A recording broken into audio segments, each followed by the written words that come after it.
Clinton, once again, slamming Wall Street today, promising she'll make sure that Wall Street pays its so-called fair share. But, you know, considering the millions and millions of dollars that she's taking from Wall Street for her campaign, isn't that going to look a little hypocritical? Hadley Heath Manning joins me right now along with Richard Goodstein. Hadley, you say, yeah. Just a yes, little. It looks hypocritical. Right, it looks hypocritical.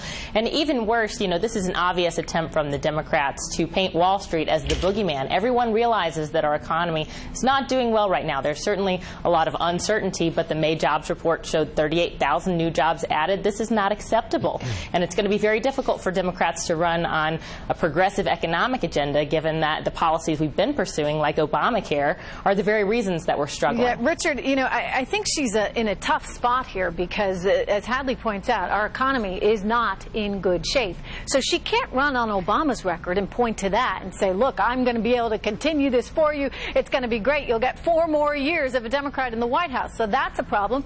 And then on top of it, she can't really run on Elizabeth Warren and Bernie Sanders' agenda, which is anti-Wall Street, because she's taking money from Wall Street. So what does she do? Well, as far as the economic record is concerned, if you had told somebody 8 years ago that at the end of 8 years the stock market would have virtually tripled, that GDP would be up 1/3, that unemployment would be down basically 50%, et cetera, there are the gains. Hey, Trish, Richard, I understand people want to focus on the last month. I want to jump in here. You say, oh, it's great that the stock market's doing well. Yeah, it's great, but guess what? The very people that you want to help, the middle and lower class, they're not invested in the stock market. So it's done very little other than to create a larger gap in wealth. The so-called income inequality that you guys are all going on about, that's created by Janet Yellen and policies of President Obama. Then you want to talk about jobs. Okay, yeah, we're adding jobs, but guess what, Richard? They don't pay any money. Incomes, they have not budged in 20 years. So how do you possibly want to run on a record? It absolutely Trish. is. No, in the past couple years, inflation, it has not seen any budge in 20 years. Don't fight me on this. I cover the economy day in and day out. This is what I do. Google. No, I know you do. I challenge your viewers to Google the question of exchange, basically of money received by the middle class over the past few years. I'll concede that thanks to the Bush recession... Richard, once again, in the last 20 years, wages, adjusted for inflation, they have not budged. So once again, how does she run on President Obama's economic record? Do you even want her to, Richard?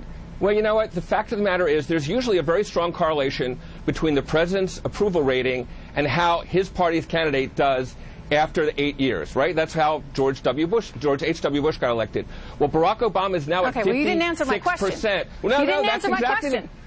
I mean, you want her running on his record for the economy. You're happy with where our economy is now? I'm saying there's a reason that Wall Street is back.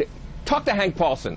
There's a reason that Wall Street is backing Hillary Clinton and not Donald Trump, because they are scared to death of having somebody who Mitt Romney said would lead to a prolonged... No, it's not fear. I think that's got legs, actually. I think she's done well with the whole fear argument, and we'll see some more of it. It has nothing to do with fear. Hank Paulson doesn't operate from fear. He's a pretty rational guy, wouldn't you agree?